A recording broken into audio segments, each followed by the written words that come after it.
Working करके आई थी कि कोलंबो की पिच पे अगर हम हार्ड लेंथ हिट करेंगे तो हमें एक अच्छा बाउंस उसमें से मिलेगा, और वहीं पे इंडिया ने आपको फंसाया। और हम गए थे एक फास्ट बॉलर के साथ, शहीन के साथ, उसने भी हमें लेट डाउन किया।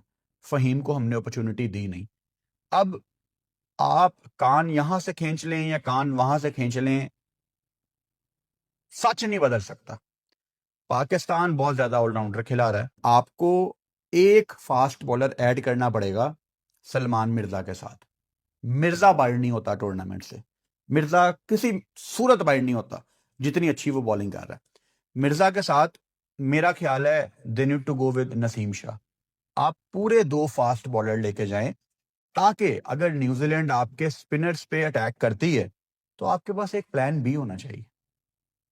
अगर प्लान बी आपके पास नहीं होगा तो फिर आप किसकी तरफ देखोगे? और मैं बार बार ये आपको भी समझाने की कोशिश करता हूं एज पाकिस्तान क्रिकेट फैंस, इस चीज को समझो। जब आप इतनी ज्यादा बॉलिंग ऑप्शन खिलाओगे ना, तो नहीं आप रिजल्ट प्रोड्यूस कर सकते टूर्नामेंट्स में।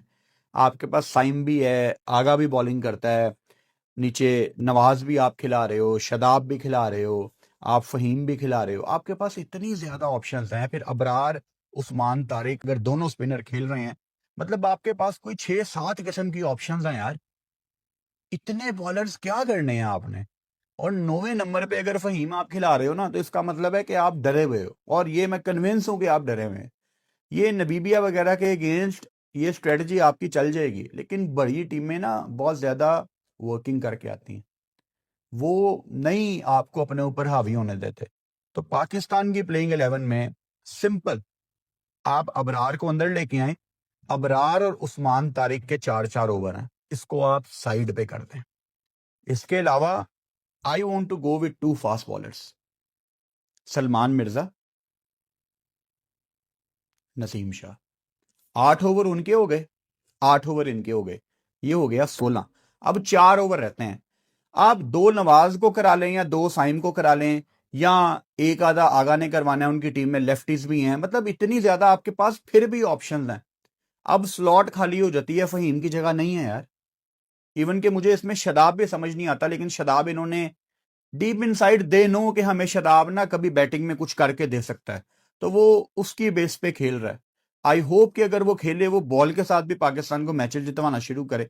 लेकिन स्पेस आपके पास बनती है। बैटिंग ऑर्डर की अगर मैं बात करूं, स्टिल बाबर आजम को उस दिन बल्लेबाजी पे ना भेजना, स्टिल पाकिस्तान का 199 कर जाना, मतलब 200 मान लो। एक अननेसेसरी प्रेशर पाकिस्तान ने अपने ऊपर डाला हुआ है। चौथे नंबर की आपने पोजीशन ब्लॉक की हुई है, टोटल आउट ऑफ फॉर्म बल्लेबाज को आप कैरी कर रहे हैं।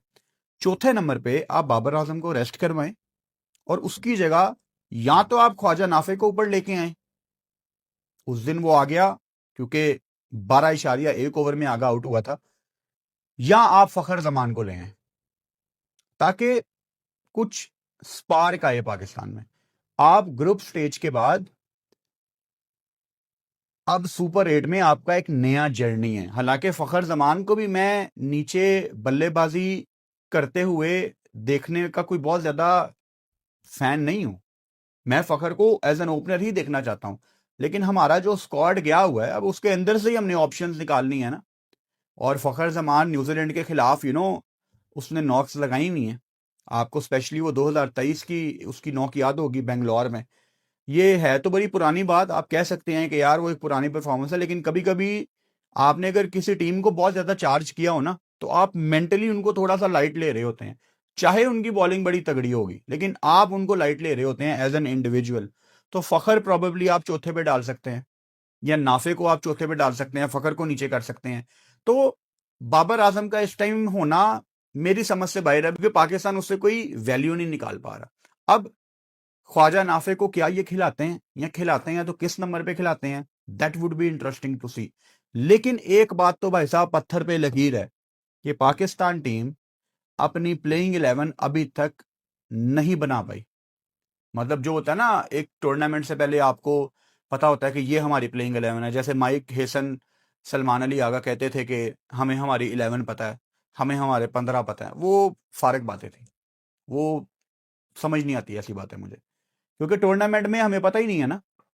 और कुछ लोग ऐसी बातें कर रहे हैं कि साइम अयूब को रेस्ट करवानी चाहिए, साइम अयूब को बेंच करना चाहिए और बाबर को आप एज एन ओपनर लेके जाएं। लेकिन Saim Ayub first of all Pakistan team से फिलहाल बाहर नहीं हो सकता। उसकी वजह यह है कि उसके ओवर आपके लिए बहुत ज़्यादा क्रूशल है। हाँ, मुझे तकलीफ है इस चीज़ की कि साइम अयूब के बल्ले से रन नहीं आ रहे, लेकिन साइम को अगर आप बाहर निकालते हैं, आपका एक बहुत बड़ा ट्रम्प कार्ड बाहर हो जाता है और आप उसकी जगह अकोमोडेट किसको करने की कोशिश करेंगे? बाबर आजम को। Is totally out of form. और अगर बाबर रन कर भी दे तो साइम आपको प्लेइंग 11 में चाहिए भाई साहब। साइम के बगैर आपकी टीम नहीं बनती।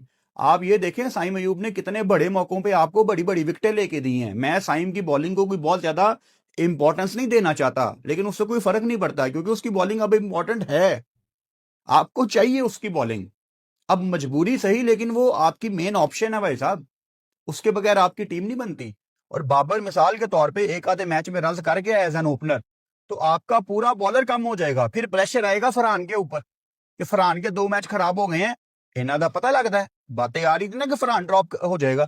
अभी टूर्नामेंट का हाईएस्ट स्कोरर है, इन्होंने तो कर देना सी। 2 मैच फरहान के गंदे हो गए क्योंकि साइम को वापस लाना आपकी मजबूरी हो जाएगी। आपके दिमाग में प्रेशर होगा, यार साइम के ओवर हमें चाहिए। फिर आप साइम को कहां अकोमोडेट करेंगे? चौथे में एडजस्ट करने के लिए, तो वो काम ही नहीं करना जो बाद में खराबी पैदा करे। तो साइम को आप कॉन्फिडेंस दें। अभी आपके टूर्नामेंट का मेन राउंड है, साइम को आप ये पूरा राउंड दें, साइम को आप ये पूरा वर्ल्ड कप दें, ताकि वर्ल्ड कप के बाद आप साइम को सामने बिठा के बात कर सकें कि भाई साहब क्या करना है आपका। अब हमने, आप एज एन ओपनर आए हैं, आपको पूरा वर्ल्ड कप दे दिया। अब अगर हम आपको साइडलाइन भी करते हैं क्योंकि आप T20 वर्ल्ड कप 2028 में है। पाकिस्तान वर्सेस न्यूजीलैंड के दरमियान ये एक बड़ा मुकाबला होगा जो खेला जाएगा कल 6:30 पर 21 फरवरी को। ये मैच सुपर हिट का पहला मैच होगा पाकिस्तान वर्सेस न्यूजीलैंड के दरमियान, जिनमें प्लेइंग 11 की बहुत ज़्यादा परफॉर्मेंस हो सकती है, नहीं हो सकती। इसमें क्या ज़्यादा फास्ट बॉलर चलेंगे या स्पिनर चलेंगे, यही बात ज़्यादा। हम पहली बात करें, सलमान मिर्ज़ा हैं। सलमान मिर्ज़ा बहुत ही अच्छी परफॉर्मेंस में बढ़ रहे हैं, क्योंकि अगर वो इंडिया के ख़िलाफ़ शायद थे या ना थे इतना मालूम नहीं, लेकिन उन्होंने परफॉर्मेंस बहुत अच्छी कर रहे हैं। क्योंकि शाहीन थे, शाहीन ने तो बहुत ज़्यादा कुटाई की लेकिन बहुत ज़्यादा नहीं चल पाए, ना उन्होंने बैटिंग की ना उन्होंने इतना ज़्यादा स्कोर ज़्यादा दिए। अब दूसरी बात आ जाए उस्मान तारिक की। उस्मान तारिक एक बहुत ही अच्छे बॉलर हैं, जिन्होंने पिछले मैच में एक बहुत ज़्यादा परफॉर्मेंस दिखाई, जिन्होंने 4 ओवर में 4 विकेटें ली, 16 रन दिए, बहुत ही एक अच्छी कारकर्दगी दिखाई उन्होंने। दूसरा सैम अयूब की बात करें, सैम अयूब ऑलराउंडर बन चुके हैं, ठीक है, वो बहुत ज़्यादा परफॉर्मेंस आजकल कर रहे हैं। और बाकी जो हैं फ़खर ज़मान टीम में हैं, लेकिन उन्हें खिलाया जाए ना खिलाया जाए उन पर ही डिपेंड कर रहा है, ठीक है। 15 प्लेइंग 11 जो हैं उनमें बाबर आज़म इस बार तो नहीं है, ठीक है, इस बार हो भी सकते हैं, लेकिन वो पाकिस्तान की 15 जो 11 होती है उसमें 11 में नहीं है। और देखा जाएगा कि क्या बनता है, क्या पाकिस्तान न्यूजीलैंड को चेस कर पाती है नहीं। तो मिलते हैं अगली वीडियो में, तब तक के लिए बाय बाय टाटा। लाइक कीजिएगा, सब्सक्राइब कीजिएगा क्रिकेट AKB को। मिलते हैं अगले वीडियो में, तब तक के लिए बाय।